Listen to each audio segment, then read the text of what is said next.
Hi, welcome to another episode of ColdFusion. It's August 24th, 2011. An Apple press release names its newest CEO, Tim Cook. Compared to Steve Jobs, nobody knew who this guy was. Apple's chief operating officer Tim Cook has filled in for Jobs before with great success. But brilliant as he is, just about every analyst on the planet will tell you he's no Steve Jobs. The next day after taking the CEO role, Cook wrote an internal email that read, quote, "Apple is not going to change. I am confident the best years lie ahead of us." End quote. From a financial sense, Tim was right. When he started as CEO, Apple was valued at $350 billion. That valuation has since ballooned to $4 trillion. Even after antitrust lawsuits around the world and accusations of stifling competition, all things considered, the company is in a better position than it has been in a long time. But things are about to change. On April 21st, 2026, Apple officially confirmed what insiders had been whispering for years. Tim Cook is stepping down as CEO. His last day is August 31st. Now, Tim Cook has served Apple's shareholders well, but his departure truly marks the end of an era. On September 1st, a mechanical engineer from Pennsylvania, the guy who you probably know from the Apple keynotes, becomes the most powerful product executive on the planet. His name is John Ternus, and whether you know it or not, he's shaped almost every device you've ever owned from Apple. But here's the real question. Who is John Ternus, and what would Apple under him look like? Tim Cook's Apple was about supply chains, scaling, refining, and of course, printing money from software services. So what happens when an engineer takes the wheel? Will we see more innovation, new product categories? Will Apple get its soul back? Or is this the beginning of a very slow decline? Let's get into it. You are watching ColdFusion TV. For most tech enthusiasts, they would have already likely spotted John Ternus at Apple keynote events, but his role in the company is much more significant than those appearances would indicate. His fingerprints are all over Apple's devices. Ternus graduated from the University of Pennsylvania with a mechanical engineering degree. Even before he got to Apple, his final university project was building a robotic feeding arm for patients with quadriplegia. It was controlled entirely by head movements. It's a small detail, but I decided to add it because it gives a glimpse into the kind of engineer that he is. He joined Apple in 2001 and started his career in building displays. There were cinema monitors that, according to people who owned them, still work perfectly. The cinema display, meanwhile, was insanely high resolution for 2002. This is a time where most people were using CRTs, and here was the cinema display with a flat panel LCD, a masterpiece of design. Its integrated feet, clear plastic shell over aluminum enclosure, and even the ridged aluminum bezels look classy and retro cool. The display quality is also phenomenal for its age. It's bright, crisp, and the viewing angles are surprisingly good. Later, John moved to the iPad, working on it from the very first prototype. He pushed internally for iPad OS to become its own operating system. At the time, the iPad was essentially running iPhone software, and he believed that it was holding back the hardware. As we know now, he clearly won the argument. He then oversaw the AirPods and was instrumental in the transition to Apple Silicon, the M-series chips. He also had massive involvement with the MacBook Neo, the $599 laptop that he personally announced in New York just last month. It's received universal acclaim with unbeatable quality at that price point. Coming from Apple, it's a strange world we live in. Now, here's what's interesting. Ternus was not a fan of the Vision Pro. According to insiders, his skepticism came from his experience. Back in the early 1990s, he was part of the company Virtual Research Systems, and they tried to create a VR headset, and it was terrible. He was also weary of Apple's self-driving car project, which we covered in detail in this episode here. He feared that it would distract the company, drain profits, and pull away engineers from core products. In both cases, he thought they were distractions, and in both cases, he turned out to be completely right. The car got cancelled. The Vision Pro, although a good product, based on what we've seen so far, has been a flop. But he has also made mistakes. The touch bar, for example.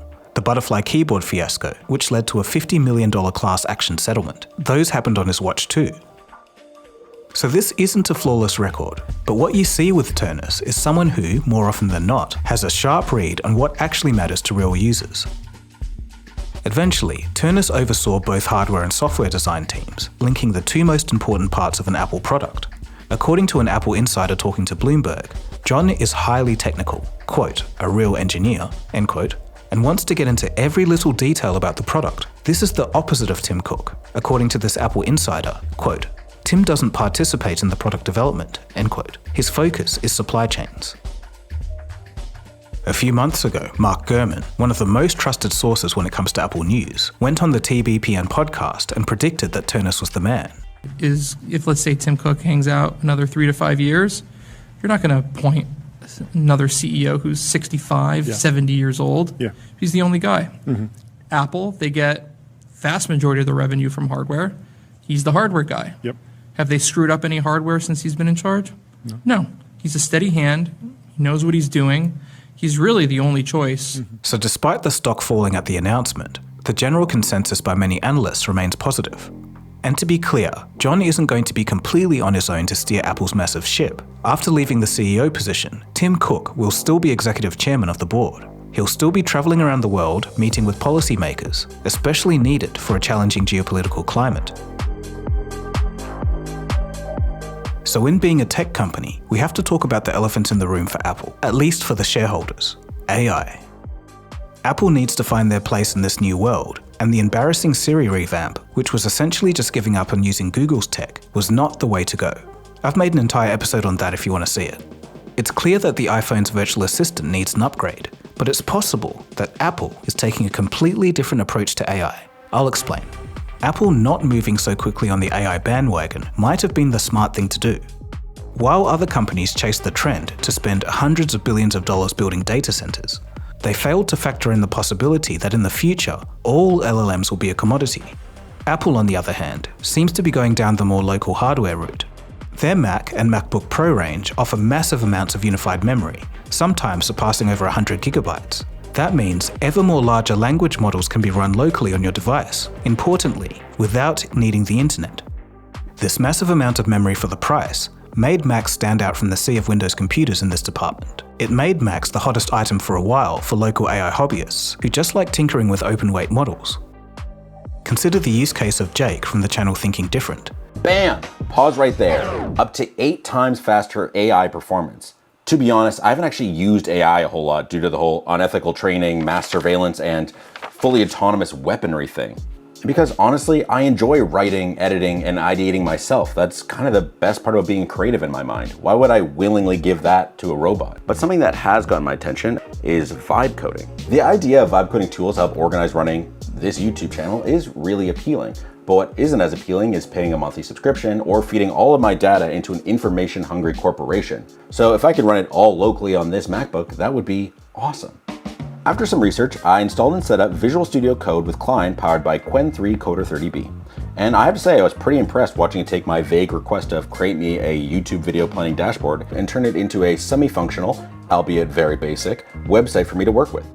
Apple sees this kind of user, the one who uses local AI, as the future. If future models could be performant yet small, this move could pay off. So Apple's hardware is well on the way to helping achieve that, but what's missing is the implementation. Right now, AI is being pushed down the throats of unwilling consumers, Microsoft being the worst offender. But what if, just what if, AI just works in the background? If the implementation is done properly, the user shouldn't even notice that AI had been used to do the task. For Apple to pull this off, this requires someone who knows both hardware and software design, the integration of software and silicon. Apple thinks that person is Ternus. As a source tells Bloomberg, quote, he's the only person on the executive team with a track record of delivering integrated hardware-software products, end quote.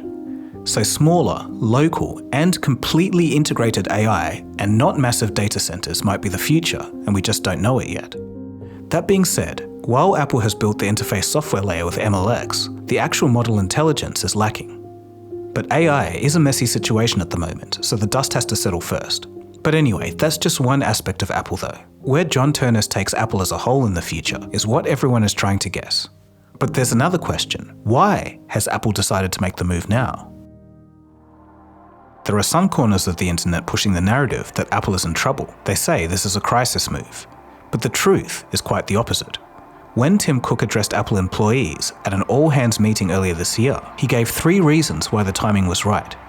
Number 1, the holiday quarter was the strongest Apple had ever had. north of $140 billion in a single quarter. Number 2, the product roadmap, he said, is stronger than it's ever been. And number 3, John Ternus, he said, is ready. Tim Cook, in his own words, wanted to leave on a strong note, not when things are falling apart, but when everything was lined up. But there's also strategic knowledge here that goes deeper than timing. Tim Cook's genius was never about the products. It was about company systems, supply chains, manufacturing deals, diplomatic relationships with governments. He took a company built on Steve Jobs' product vision and turned it into a global machine so efficient that it became one of the most profitable companies on earth. Apple's stock rose nearly 2,000% during his tenure. Apple became the first US company to cross $1 trillion in value, and then $5 trillion. So what could Apple actually look like under the Ternus era? I could summarize Apple's potential future like this. Steve Jobs was the innovation era, Tim Cook was the expansion era, and John Ternus could be the hardware era. The chess pieces have been moving for 2 years. A new CFO, a new general counsel, and Johnny Srouji elevated to chief hardware officer. The company is restructuring around the next era, and Ternus is already at the center of it. There's whispers of a foldable iPhone coming this year. That's the device that Ternus will almost certainly announce as his first keynote as CEO. It's been in development for years. And you can think of the thin iPhone Air as basically an experiment to see how to make half of that foldable. An Apple foldable will be interesting to watch because for Samsung, foldables have only made up a fraction of their total phone sales. So if Ternus can make it a hit for Apple, that would be impressive. John has also been experimenting at Apple. There's a nearly 20-inch foldable iPad in the pipeline, something that blurs the line between tablet and laptop entirely. Whether it actually gets released remains to be seen. He's also been tinkering with a new AI-powered home device, wearables with cameras, smart glasses, and even a pendant with computer vision elements. That last pendant idea is giving me PTSD. But the point is, Ternus has been leading the work on some experimental products. It's the kind of product roadmap that an engineer like Ternus will actually understand in his bones. And then he can steer the ship in the direction that they need to go. And he's already started. Ternus has already reorganized Apple's hardware engineering division just weeks ago, specifically making it more AI integrated, using data and artificial intelligence to improve product development itself. The Mac Mini has seen massive demand, and the MacBook Neo is a $600 laptop that's genuinely the best value proposition Apple has ever offered. This is the pattern. Under Tim Cook, Apple made great products and made sure they were expensive. Under Ternus, there are early signs of a new philosophy, premium for professionals, premium for enthusiasts, but also genuinely great products at prices people can afford. The Neo's positioning and branding, for example, is a completely new direction for Apple. Hopefully under John Ternus, we never see something like $700 wheels for the Mac Pro. Tim Cook did something no one thought was possible. He took the reins from Steve Jobs and he built something bigger. But it wasn't without criticism. He was too cautious, too predictable, and all about extracting money from users instead of groundbreaking innovation. John Ternus is not Steve Jobs, and certainly not Tim Cook, at least going by his resume. He's probably not going to walk on stage and reinvent an entire industry with a single product. He's deeply non-confrontational, and he is, by most accounts, a genuinely nice person. And in Silicon Valley, that's almost a red flag. But he is what Apple perhaps needs right now more than a visionary, a real engineer. Someone who understands why things work and why they don't. Someone who was right about the Apple car, and right about making the iPad more than just a blown-up iPhone. Apple in the Ternus era might not be louder, but the products, if his track record holds, will be better, more thoughtful, more integrated, and possibly, for the first time in a long time, genuinely surprising. Steve Jobs was the thinker, Tim Cook was the operator, and John Ternus, well, he should be the builder, but we're about to find out. Researching John Ternus's educational background got me thinking about my own degree in mechanical engineering. It's been a while since I graduated, so a few of those concepts can fade without regular use. That's where Brilliant comes in handy. It helps you truly understand STEM concepts and relearn them instead of just skimming through. Brilliant is a learning platform designed to help you master maths, coding, and more through interactive step-by-step lessons and personalized experience. You're not just passively learning, you're solving problems visually and getting hands-on with the concepts. I like how it adapts to your learning style, so you can keep improving at your own pace.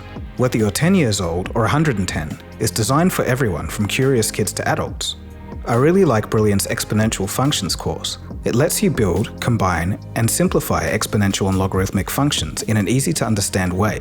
As you go through lessons, you're actively solving problems step by step until the concepts actually click. That hands-on approach makes a big difference compared to just passively watching a lecture video. World-class educators from places like MIT, Harvard, Stanford, Caltech, and leading tech companies help craft these courses. With Brilliant's expanded 2025 content library, there's more depth than ever before, from everyday data reasoning and probability to advanced problem solving and the math that underpins modern AI. So if you want to learn more, or simply want to brush up on your knowledge base, look no further than Brilliant. Start building the habit of learning today, not for grades or credentials, but for sharpening how you think, reason, and approach challenges. To learn for free on Brilliant for a full 30 days, head to brilliant.org/coldfusion, scan the QR code on screen, or click the link in the description. Brilliant's also offering our viewers 20% off an annual premium subscription, which gives you unlimited access to everything on Brilliant. Thanks to Brilliant for supporting ColdFusion. So as always, what do you think? Is John Ternus the right person to take Apple forward? Do you think Apple will turn over a new leaf? Or do you think things will stay much the same? Let me know in the comment section below. Anyway, that's about it from me. My name is Dagogo, and you've been watching ColdFusion, and I'll catch you again soon for the next episode. Cheers, guys. Have a good one.